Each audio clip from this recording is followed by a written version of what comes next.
maksud batin nasib lopu betaturi lam arba'in menandakan Ghazali wajib kandung atu mukalaf tak puji mebek sagai tak berat dengan tubuh. Pertama kan kasrotam yang sangat gemar akan mabuk makanan lezat. Yang kedua syarhur kalam letak marid tan faedah akhirat dunia yang tak makrib.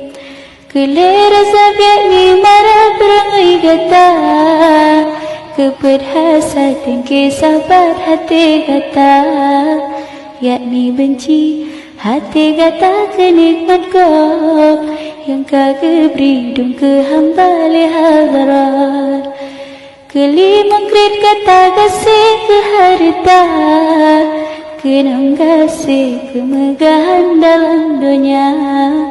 Yang ketujuh kasih ke dunia beta ingat yang keulai kejahatan ke Muhammad. Yang ke-8 terkabul kata berayat roh bak makhluk Tuhan Esa si barang kasar si kurung wujud temahirin kata kedra santan lain lagi kata dalam negara. Yang ke-10 bubut amal dan ikhlas kan tak bubut semata-mata karena Allah. Bak makhluk tak perlu amal kata ngan amalnya mengajadi pemulia. Bensiplonya wajib manduk tak puji mehantanya nurang kayang tajuk.